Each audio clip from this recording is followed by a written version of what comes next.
کروڑوں عیب کے بعد اپنے باپ کی بے ادبی نہیں کرتا، کلمہ پڑھنے کے بعد رسول پاک کی بے ادبیاں کرتے ہو، نبی کی امی کو کافر کہتے ہو، نبی کے ابا جان کو کافر کہتے ہو، نبی کو دودھ پلانے والی دائیوں کو کافر کہتے ہو۔ ذرا غور تو کیجئے، ایسی بات کرتے ہو نبی بیٹی نہیں بخشوا سکتے۔ میں نے کہا ظالم، حدیث پڑھتا ہے، کیسے پڑھتا ہے؟ جب رسول اللہ نے فرمایا کہ مسلمان کا کچا بچہ، یہ حدیث ہے، ماں کے پیٹ سے جو کچا بچہ گر جائے، کچا بچہ بھائی جس نے سانس بھی نہیں لی، جو پورا بنا بھی نہیں تھا، کچا بچہ حدیث میں آیا، ماں کے پیٹ سے جو کچا بچہ گر جائے گا، قیامت کے دن وہ بھی اپنے ماں باپ کی شفاعت کرے گا۔ تو جب نبی کی امت کے کچے بچے کا عالم یہ ہے تو پھر رسول اللہ کی شفاعت کا عالم کیا ہوگا؟ مجھے بتائیں تو صحیح، لیکن یہ لوگ ایسی بات کیوں کرتے ہیں؟ مجھے تکلیف ہے، میں ان کو بھی کہتا ہوں اللہ کے لیے مرنا ہے، اللہ کو منہ دکھانا ہے، خدا کی بارگاہ میں یہ لفافے نہیں رہیں گے، یہ پبلک نہیں رہے گی، یہ آگے پیچھے چلنے والے نہیں رہیں گے۔ مولوی صاحب اللہ سے ڈریے، 1857 کے بعد کی انگریزی فکر پر اپنے ضمیر کا سودا مت کیجئے۔ دیکھ لو جنہوں نے انگریزی فکر پر جو ہے وہ ایمان کا سودا کیا، آج ان کی قبروں پر کوئی فاتحہ پڑھنے والا نہیں ہے، لیکن جن لوگوں نے دین کی سچی خدمت کی، بادشاہوں سے ٹکرا گئے، حکومتوں سے ٹکرا گئے، بڑی بڑی طاقتوں سے ٹکرا گئے، دیکھا اکبر کی قبر پہ کوئی فاتحہ پڑھنے والا نہیں، کیونکہ مذہب کے خلاف گنڈا گردی کر رہا تھا، لیکن مجدد الفسانی شیخ احمد سرہندی کے آستانے پر آج بھی جو ان کی عظمتوں کا فریرہ لہرا رہا ہے۔ دیکھ لیجئے انگریز اقتداروں کا اقتدار چلا گیا، لیکن امام احمد رضا کا اللہ اکبر تازہ گلستہ آج بھی موجود ہے۔ وقت کے بادشاہوں کی گندگی ختم ہو گئی، لیکن مہاریرا کے ساتھ قطب آج بھی اپنی برکتیں جو ہے وہ اپنی مزارات سے لوگوں کے درمیان عام و تام کرتے نظر آ رہے ہیں۔ وقت کا بادشاہ گنڈا گردی کرتے ہوئے چلا گیا، قبر کا نشان بھی نہیں ہے، لیکن 90 لاکھ کو ایمان کی دولت دینے والا میرا خواجہ آج بھی لوگوں کے دلوں پر حکومت کر رہا ہے۔ نعرہ تکبیر، نعرہ رسالت، خواجہ کا ہندوستان۔ بادشاہ کی چمچہ گیری کرنے والے فضل اور فیضی آج ان کا کوئی نام لیوا نہیں ہے، لیکن شیخ عبدالحق محدث دہلوی کا ڈنکا آج بھی بج رہا ہے۔ اندازہ فرمائے، اس لیے میں مشورہ، کوئی نفرت کی بات نہیں کروں گا، ہم تو صوفیہ کے غلام ہیں، مسلک کی بات ضرور کروں گا، لیکن اس وقت نفرت کی بات نہیں کروں گا۔ مسلک کی بات کرتے ہوئے لوگوں کو لگتا ہے کہ نفرت کی بات کرتے ہیں، ایسا نہیں ہے۔ مسلک کی بات کرتے ہوئے تمہیں نفرت کی بات لگتی ہے، لیکن اگر گہرائی سے دیکھو تو سمجھ میں آئے گا اس سے بڑھ کر اصلاح معاشرہ کچھ بھی نہیں ہے۔ کاش کہ مولوی صاحبان یہ سوچ لیتے کہ ہم کلمہ جس کا پڑھ رہے ہیں وہ ہستی کون سی ہے، کیوں ایسی بات کرتے ہیں، کیوں اعتراض کرتے ہیں۔ یہ بات چھوڑی جاتی ہے میلاد تو فلاں بادشاہ نے منایا اور فلاں بادشاہ نے منایا۔ میں نے کہا تمہارا علم اتنا ہی ہے نا، اتنا ہی تمہارا علم ہے، اس لیے تم اتنی بات کرتے ہو، تم بادشاہ تک رک گئے۔ لیکن اگر آپ قرآن حدیث کو باریکی سے دیکھو گے تو آپ کو پتہ چلے گا کہ اللہ تبارک و تعالیٰ نے خود خوشی کا اظہار فرمایا۔ آپ کو نہیں پتا، آپ حدیث اٹھا کر کے پڑھیں، جب اللہ کے رسول کی ورد، دیکھو لوگ کہتے ہیں میلاد کا کوئی ثبوت نہیں ہے۔ میں ایک حدیث پڑھتا ہوں، دیکھیے آپ کے سامنے پڑھتا ہوں۔ ایک یہودی تھا، مکہ آیا تھا تجارت کی غرض، یہ رستہ چھوڑ دیجئے، انتظامیہ کو مشکلات نہ ہو، آپ لوگ قریب آ جائیں، درود شریف پڑھیں۔ آپ درود شریف پڑھنے، پیچھے موڑنے کے لیے کہا گیا آپ کو، درود شریف پڑھنے کے لیے درود شریف پڑھیے۔ آواز نہیں آئی درود شریف کی؟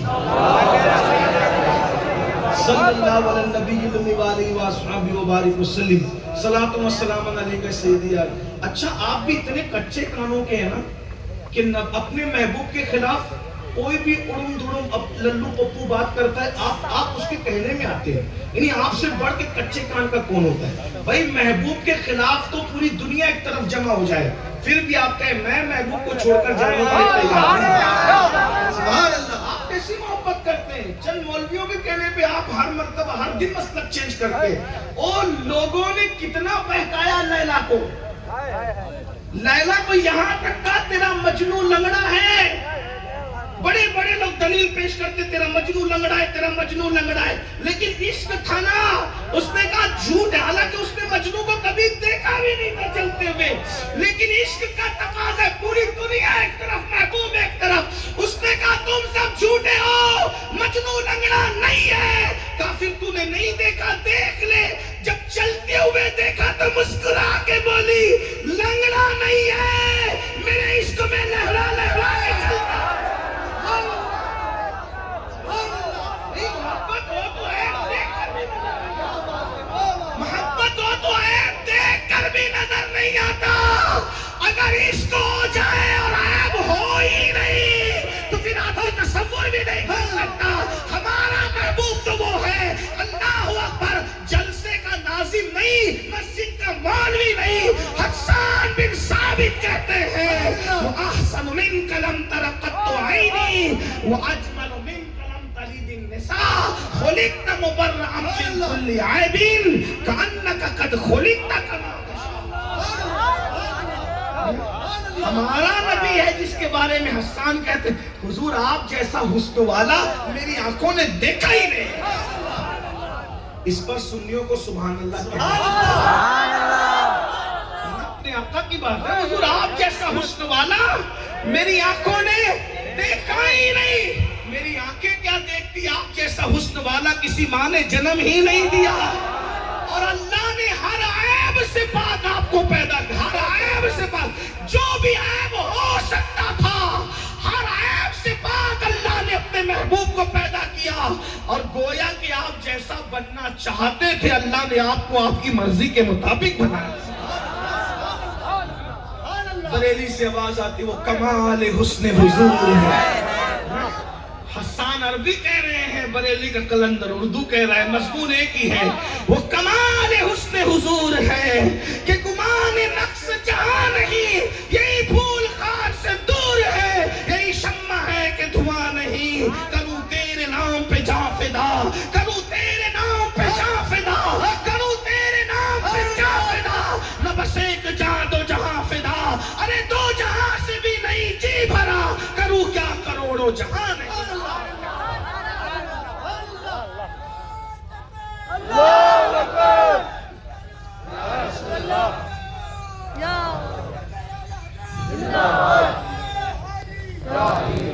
تو کہتے میلاد کا کوئی ثبوت نہیں. میں نے کہا دیکھو پڑھو گے تو سمجھ میں آئے گا.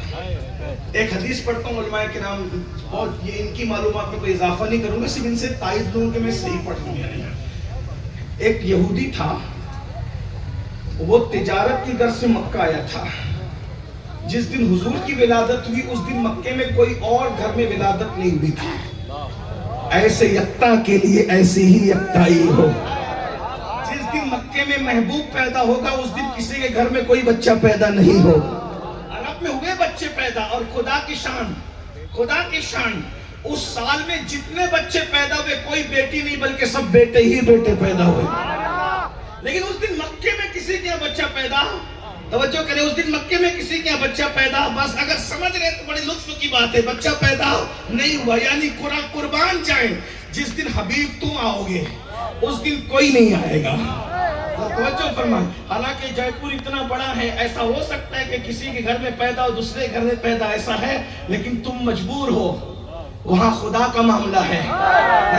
حضور آ رہے ہیں, حضور آپ آئے تو سب مسکرائے. حضرت بیگم شباسی کا شعر ہے نا, وہ آپ آئے تو زمانے میں بہار آئی ہے. آپ آئے تو زمانے میں بہار آئی. یا رسول اللہ سب آپ کے قدموں کا. میرے امام کہتے وہ جو نہ تھے تو کچھ نہ تھا, وہ جو نہ ہو تو کچھ نہ ہو, جان ہے وہ جہان کی, جان ہے تو جہان ہے.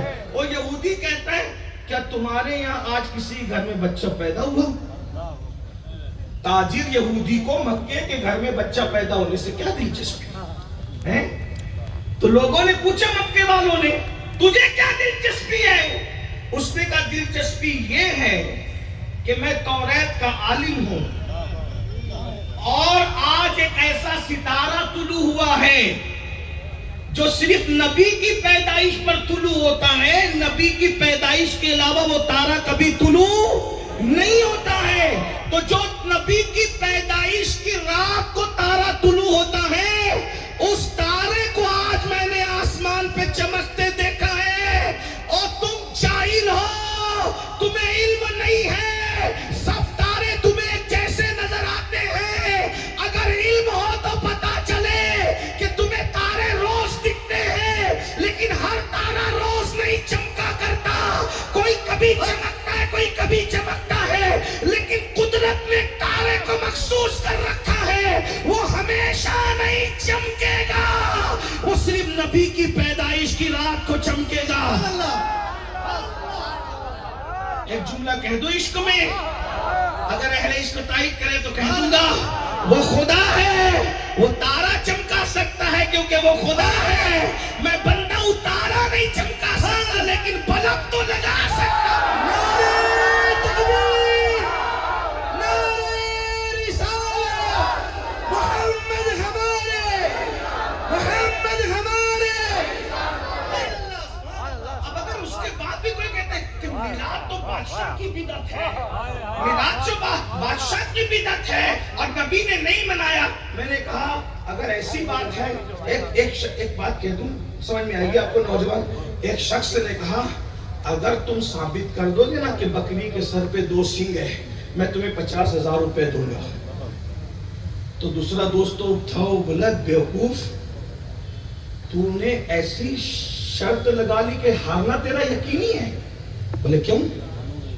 بولے کہ بکری کے سر پہ 2 سینگ ہے، پوری دنیا جانتی ہے، وہ تو آسانی سے ثابت کرے گا۔ 50,000 گئے تیرے۔ وہ مسکرا کے اس نے ران کے ہاتھ مار کے کہا وہ جتنی دلیل دے گا میں مانوں گا ہی نہیں۔ جب میں مانوں گا ہی نہیں تو پھر وہ کیسے جیت پائے گا؟ تو یہی ہے، یار لوگوں نے سوچ رکھا ہے ہم مانیں گے ہی نہیں۔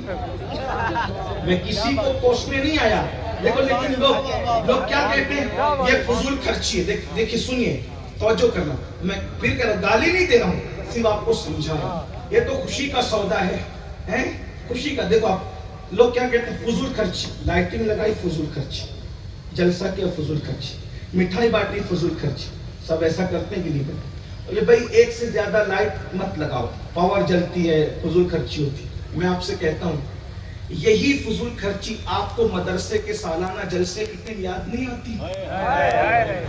بتاؤ تو کیا بولتے ہیں نائب رسول نکل رہے ہیں۔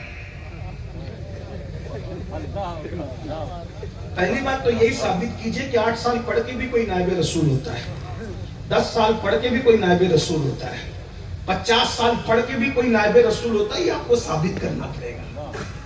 پڑھ کر کوئی نائب رسول نہیں ہوتا۔ نائب رسول ہونے کے لیے قرآن نے قید لگائی ہے، انما یخشی اللہ من عبادہ العلماء۔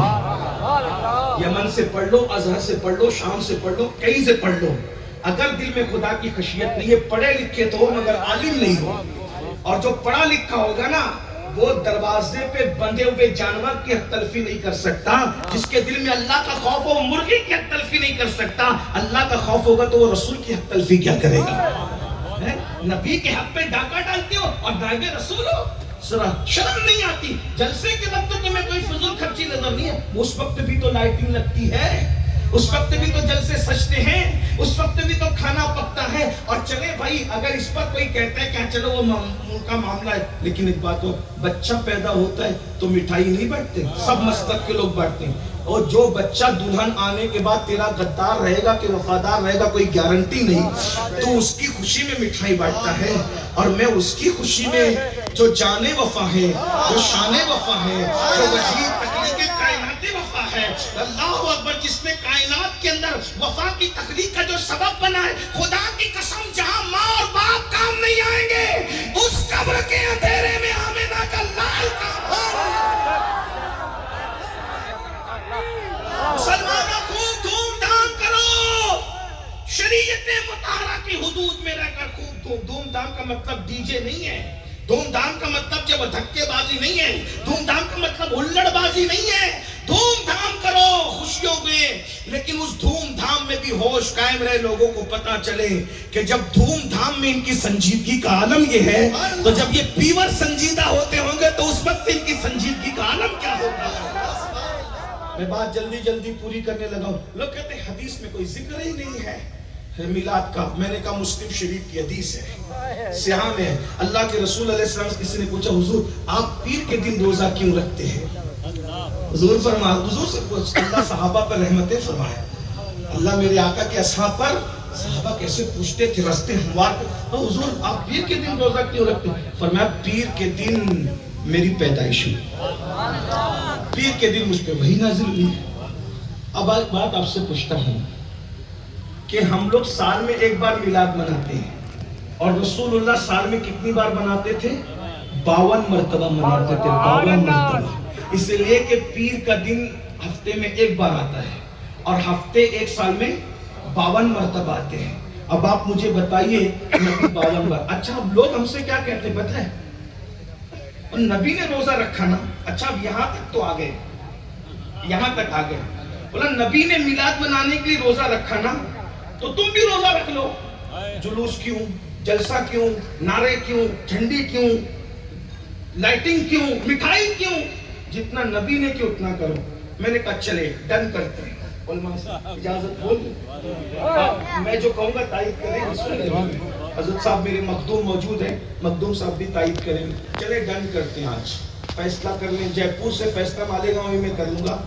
لیکن نہ نبی نے میلاد کے لیے کیا ہے اتنا آپ بھی اپنے مدرسے کے لیے کریں گے. میلاد کے لیے ہم نبی کے روزے کے پابند ہو جاتے ہیں اور مدرسے کے لیے آپ اصحاب صفہ کا جو چبوترا تھا اس کے لیے آپ پابند ہو جاتے ہیں.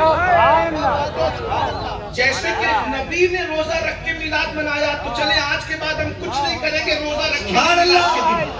لیکن آپ کو بھی دارالعلوم نہیں بنانا ہے, پھر ایک اوٹا بنا کر اسی پہ بچوں کو پھنسا کر بخاری مسلم. اچھا پھر نبی نے بخاری میں پڑھائی نہیں تھی, مناج العربیہ نہیں پڑھائی تھی, قدوری نہیں پڑھائی تھی, شرح بقایا نہیں پڑھائی تھی, سراجی نہیں پڑھائی تھی, الاشباب النظائر نہیں پڑھائی تھی. ان کے یہاں شامی کا کوئی تصور نہیں تھا. در مختار, رد المحتار, جد الممتار کا کوئی تصور نہیں تھا. ان کے یہاں کوئی علامہ بھی نہیں کہلاتا تھا, ان کے یہاں کوئی بحر العلوم بھی نہیں کہلاتا تھا, ان کے یہاں کوئی شیخ الحدیث بھی نہیں کہلاتا تھا. پھر جو آپ ہم سے مطالبہ کرتے ہیں کہ ہم میلاد کے لیے 1400 سال کے پابند ہو جائیں تو ہمارا بھی آپ سے مطالبہ ہے. آپ مدرسے کے لیے صفہ کے کوئی ایسی نہیں لگے گی, کوئی چندہ بھی نہیں ہوگا. نبی نے اپنے مدرسے کے لیے چندہ نہیں کیا ہے, چندے کے بغیر پڑھایا جائے گا. اور ایک ایسی بجلی گرا کر آج جا رہا ہوں کہ شاید نسلیں یاد رکھے گی. تم پڑھاتے ہو, چھٹی لیتے ہو تو بھی تنخواہ لیتے ہو, لیکن رسول اللہ نے جس جس کو پڑھایا اس پر کوئی تنخواہ بھی نہیں لی, کوئی ہدیہ بھی نہیں لیا. لے کر آئے تو کہا لا سالکم علیہ اجرا. نعرہ تکبیر, نعرہ رسالت, مسلک اعلی حضرت, عشق و محبت, عشق و محبت. لیکن میں جانتا ہوں ہم تو تیار ہو گئے, لیکن ادھر سے تیاری نہیں ہوگی کیونکہ سارا دھندا چندے پر ہے. جب یہی ختم ہو جائے گا تو کدھر ہوگا؟ نہیں نہیں نہیں نہیں سید, اصل ایسا ہے اس دور کے تقاضے الگ تھے, ابھی کے تقاضے الگ ہیں. میں نے کہا یہی سمجھانا چاہتے ہیں. جو آپ مدرسے کے بارے میں ہمیں سمجھا رہے ہیں وہی ہم میلاد کے بارے میں سمجھا رہے ہیں کہ لوگ اپنے بڑوں کا برتھ ڈے اور جنم دن اور کیا کیا جو اپنے شان و شوکت کے ساتھ مناتے ہیں, ہم گھر میں روزہ رکھ کے بیٹھ جائیں گے تو دنیا کو پتہ کیسے چلے گا جیسا میرا نبی ہے ویسا کسی کا قائد نہیں. روزے کی خبر تو بیوی کو بھی نہ ہو جب تک بتاؤ نہیں. اب میں روزہ رکھ کے ڈنڈورا پیٹوں گا, حضور سیدی میں روزے سے ہوں, شکیل میاں میں روزے سے ہوں. ارے بھائی یہ جشن اس لیے دھوم دھام سے ہوتا ہے تاکہ لائٹنگ دیکھ کر لوگ کہیں یہ آج لائٹنگ کیوں ہے, تو لوگوں بتائیں یہ وہ آنے والا اس کی آمد کا جشن ہے جس نے اپنے دشمنوں کے لیے بھی چادر بچھائی ہے, یہ اس کی آمد کا جشن ہے. ذرا اب چلے میں جلدی جلدی سے پڑھ کے بات یہی ختم کر دوں گا. اللہ اکبر, یہ اس کی آمد کا جشن ہے جس کے بلاوے پر درخت آ جایا کرتے تھے, یہ اس کی آمد کا جشن ہے جس کے اشارے سے چاند ٹکڑے ہو گئے تھے, یہ اس کی آمد کا جشن ہے جس نے بیواؤں کو سہاگن بنایا ہے, یہ اس کی آمد کا جشن ہے جس نے یتیموں کے سر پہ ہاتھ پھیرنے کو عبادت قرار دیا ہے, یہ اس کی آمد کا جشن ہے جس نے کہا کہ یتیم کی پرورش کرنے والا اور میں محمد اتنے قریب ہوں گے جیسے کہ یہ دو انگلیاں قریب ہے.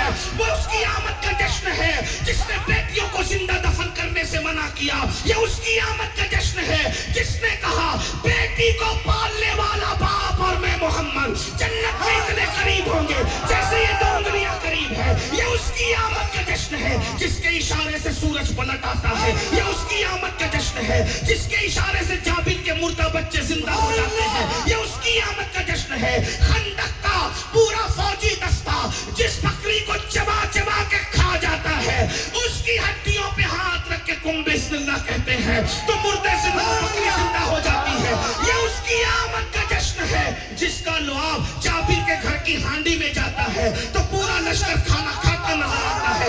یہ اس کی آمد کا جشن ہے جس کے بدن پہ کبھی مکھی نہیں بیٹھی. یہ اس کی آمد کا جشن ہے جس کے پسینے سے گلیاں مہک جاتی تھی. یہ اس کی آمد کا جشن ہے جس کو پسینہ بھی کبھی بے ترتیب نہیں آتا تھا. یہ اس کی آمد کا جشن ہے زمین پہ جس کا سایہ نہیں پڑتا تھا. یہ اس کی آمد کا جشن ہے اللہ اکبر جس کے بغلوں سے مشک کی بھینی بھینی خوشبو آتی تھی. یہ اس کی آمد کا جشن ہے جو زمین پہ چلتا ہے تو خدا لا اقسم بہذا البلد کہتا ہے. جو آسمانوں پہ جاتا ہے تو خدا سبحان الذی اسری کہتا ہے. جو پلٹ کے واپس آتا ہے تو خدا والنجم اذا ہوا کہتا ہے.